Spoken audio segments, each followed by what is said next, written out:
If you're watching this, then that means you're a weeb. The fourth week has finally reached its end, and here I am about to blabber about what I thought about it.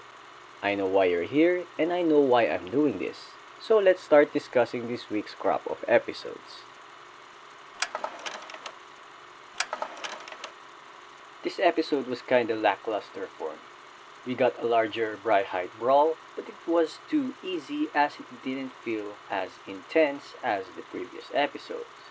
Shubi defecting from Rekka to join the gang wasn't surprising, although I hoped Ren would join him. Shubi should have just hatched a plan where they faked their whereabouts to keep him and Ren off from Rekka's radar for a bit longer. We also got a bit of lore explanation regarding how dreadnoughts and similar technologies operate in this world. Suffice to say, not much else happened.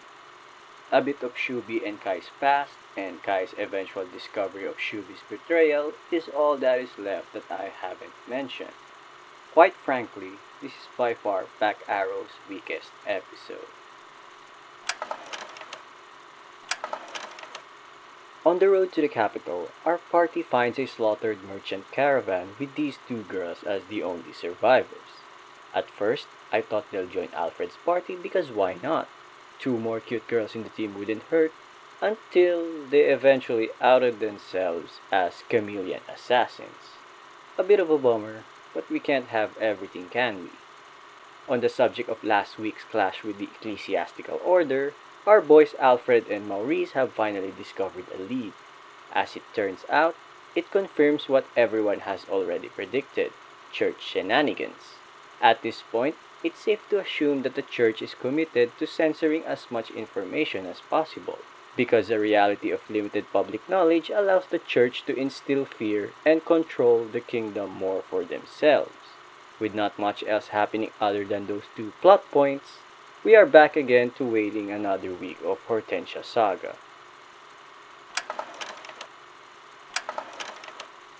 Half training arc, half match day. Honestly, I wasn't paying too much attention when watching this episode because it didn't really offer that much info. Hajima is still the intimidating teammate, Kuroba still has a rather shaky level of confidence, but at least it improved, and the inclusion of the rest of the volleyball team cast made the team perform better overall.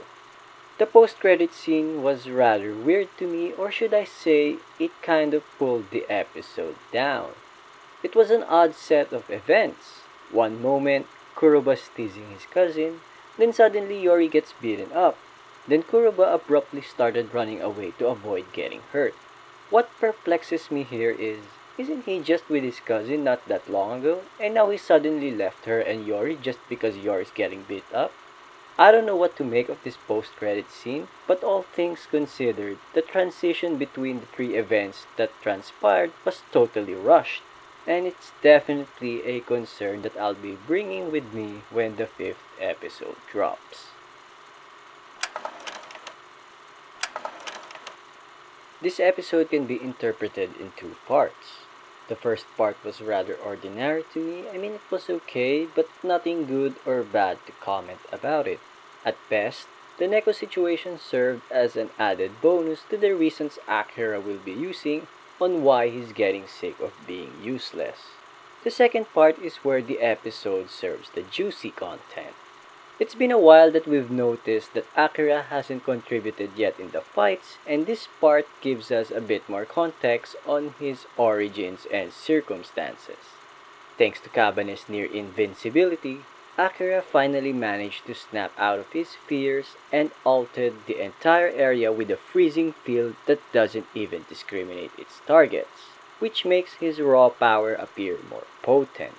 If this episode is a means to end Akira's stage fright in battle, then I consider this episode as relatively good because it happened within the first few episodes of the series. Meaning to say, the bulk of the remaining episodes will give us our much-awaited squad fights where everyone in the team can finally fairly contribute to the fights.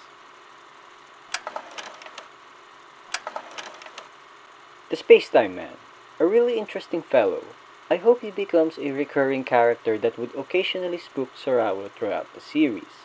Regarding today's venture, Kozakura is definitely a great addition to the party.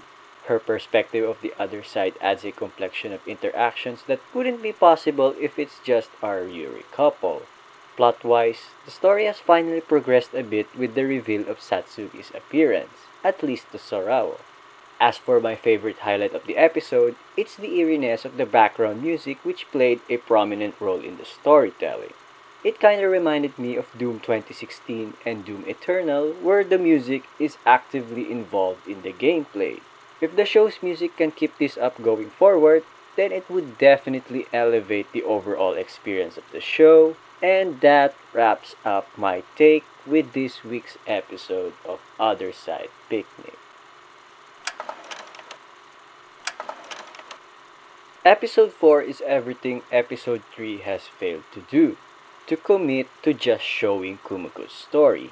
There will probably be naysayers out there saying that the Ningen arcs are important, but I just can't seem to stress and emphasize it enough. I don't give an F about them, and I'm only enjoying this show because of Kumiko. For this episode, the level up mechanic literally had to bail Kumiko out of these bad endings. I would like to blame the writing, but if it was done for comedic effect, then it gets a mild pass. There's so many instances in this episode where she could have realistically have died and the show would have ended. Also, props to the anime studio for actually acknowledging this, and they even made a joke about it on screen. The Monkey Tower defense was a great display of Kumiko's intense plot armor thanks to the level up mechanic, and the post-credit scene had me blue balled because I actually hope to see her new evolution. Just one more thing to point out, but good God, the amount of CGI is off the charts. And no, it's not just this show that is experiencing it, but almost a good number of this season's shows have used CGI more often than I would have expected. I don't consider CGI as a bad thing, given that Land of the Lustrous is a testament to CGI done right. But I do find it interesting that anime these days have taken that direction. For better or worse, only time will tell. Just when I thought it couldn't get any worse, Olivia hatches a plan to deprive the already non-existent morality of the show even further. Lucky Leecher is, as far as the narrative is concerned, a broken skill that would push the H envelope faster than what Nor can handle. Even if he has decided to nerf it, who's to say Nor won't revert it back to the skill's OG mechanics when we're not looking? As soon as he went back to town after a trip from Olivia's dungeon, Nor immediately got a taste of Emma's blessings and a panty shot fiesta ensued not long after, all thanks to Lucky Leecher. With the introduction of Luna, a waifu with curves that Emma and Lola can only dream of, the show is set to kickstart the promised harem route.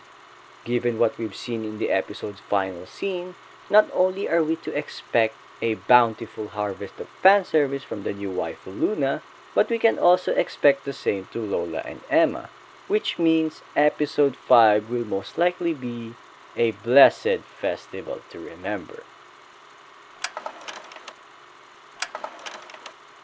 This has to be one of the most hilarious ways to defeat a Demon Lord. The utter obliviousness of Lloyd pulled through in the execution, and I just can't think of any way to make the final phase of the first arc any better. The way he was utilized by Mari to defeat the Demon Lord is just too much that I simultaneously felt disappointed and entertained while watching. In the aftermath of the fight, Lloyd finally gets admitted to the academy he's been on about for the past 3 episodes. And in addition to that, an entertaining dynamic has emerged in the final scene. Before this episode, the Belt Princess and Lolibaba's flirting tendencies has always been bland in my eyes, but witnessing their brewing tension over Lloyd made them much more likable. Until the two girls can stop being bland when they're flirting with Lloyd, then this dynamic should be a mainstay until then. I gotta say, this episode definitely performed, and I hope it just keeps getting better going forward. Am I the only one here who actually thinks that the sex scenes are quite hilarious to watch? I mean, the idea that someone can get stronger by having intercourse with a hero is so dumb. It's comically obvious that the story needed an excuse, regardless of how stupid it is to include sex in the story. Setsuna's a great addition to Kayarga's party, both in battle and in the sheets. Her revenge story was wrapped up just right, and from what we've learned, Kayarga has bigger plans for his revenge campaign. I also want to point out that when Kayarga wore that mask, it kind of reminded me of Lelouch and his oh-so-similar revenge campaign against Britannia. With the final scene where Leonard was given the chance to redeem himself, the goose chase that I mentioned last week will finally literally begin by next episode, if it actually does start there.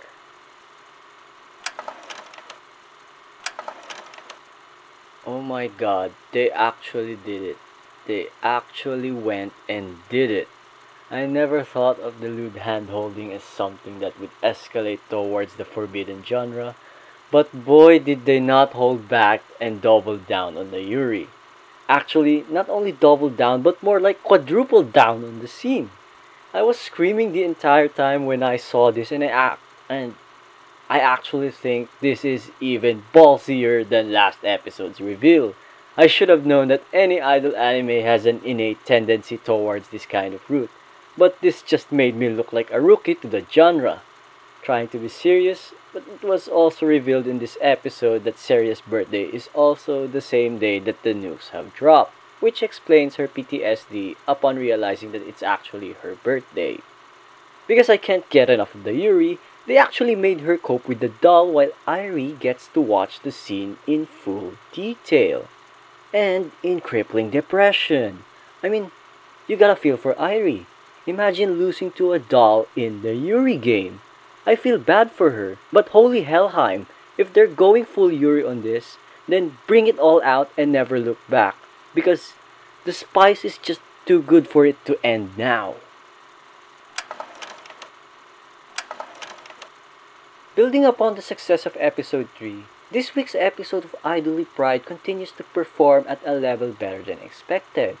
We got ourselves an 8th member in May, and the blonde girl who we saw perform yet another beautifully animated dance is likely to be the last member to join our 9-member group.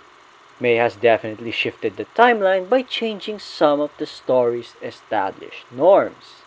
The practices which used to be tense are now a thing in the past, and Mana no longer has to be content with just Makino as a companion. Kotono's newfound struggle was realized with May's introduction, but it felt just right that she managed to resolve the issue within the episode. In the last scene, I absolutely think that there is no way that Makino will get rid of Sakura off the group. I'm predicting that Makino's just testing Sakura's resolve to fight for this group because it's more than likely that she'll be the leader of this group by the end of the ordeal. To cap this segment, I'd like to mention that May being able to see Mana will most likely accelerate the story as it progresses, and she'll definitely be the key to Mana's inevitable send-off.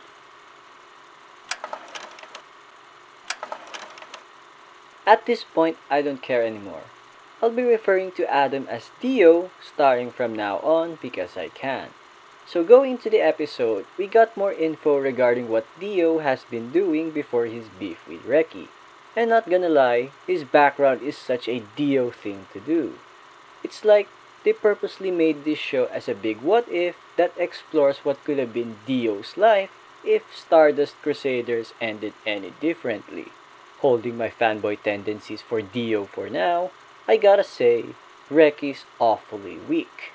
We're already 4 episodes in, and as it stands, is just a mere walking skating Wikipedia of sorts for Langa, which is a shame because I want him to win at least once. With his brutal loss to Dio, it's all up to Langa now to give Dio a much better fight. But given the sheer difference in skill, it definitely won't come out as a surprise if Langa loses. At best, he could wound Dio, but that's just about it.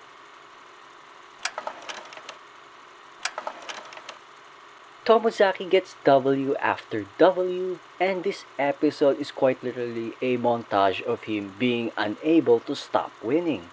Tomozaki got closer with Izumi, he made up with Fuka-chan, and he has successfully defended Nakamura from Erika's insults.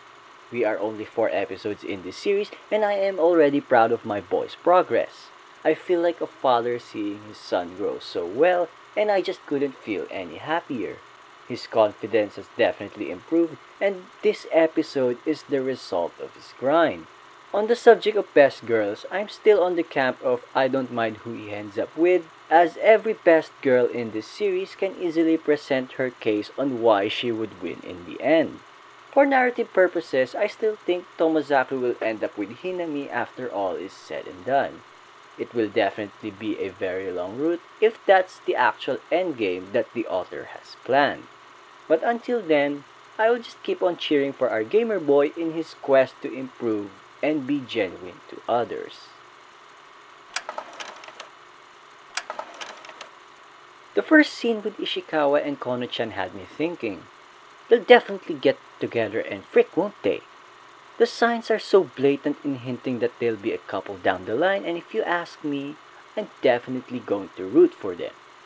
The soda scene that follows is what happens if you try to make an anime based off on one keyword only, with this scene centering around the word phrasing, and it was absolutely done well. Our main couple so far in this series is like a gift that keeps on giving.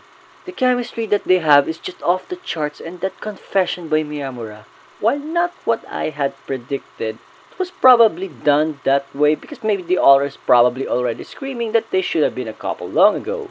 I mean, come on dude, you wrote this. And yeah, I know, this is just my headcanon on what the author probably thinks when he did this. With the cat out of the bag now, it's up to Hori-san to reciprocate so we can finally reach a state of official, wholesome couple dating, which is why we're all here.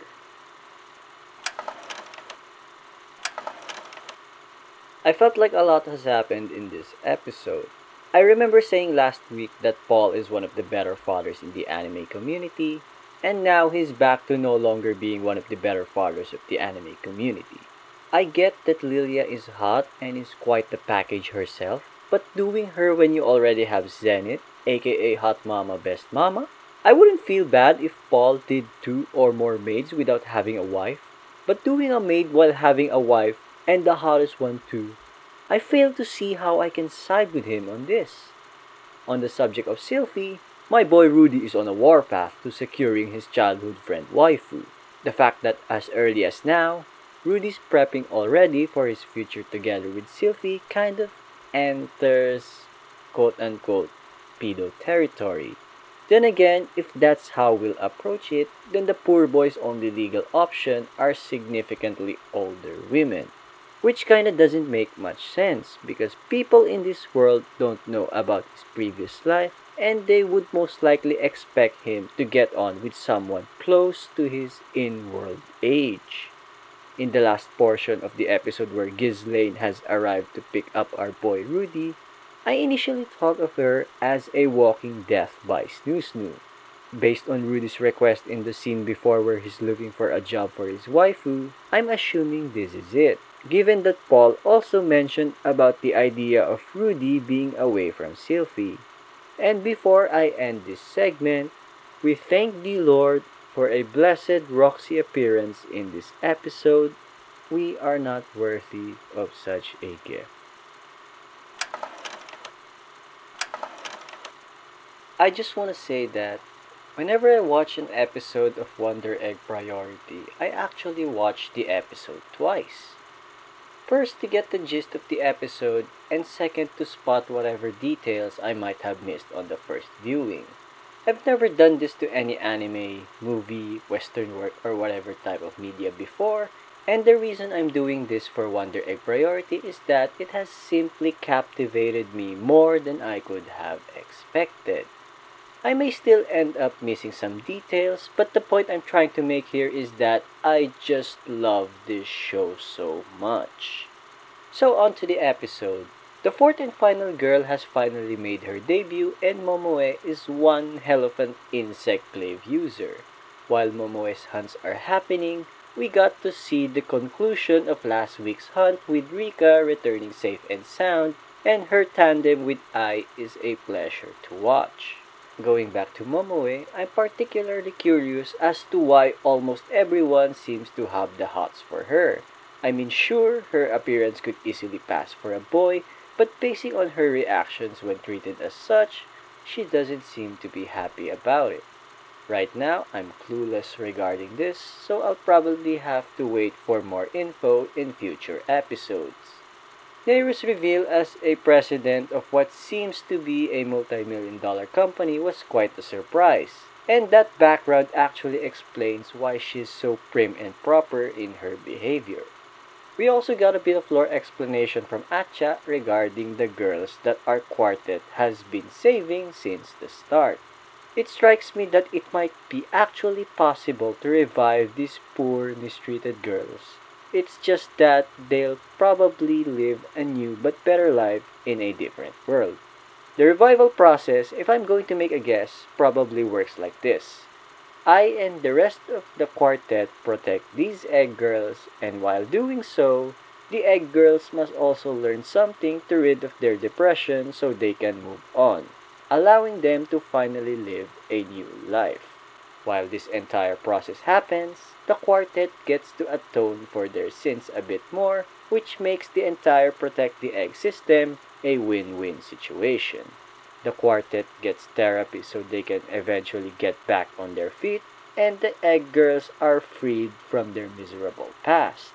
Again, this is guesswork, so it might not be entirely true.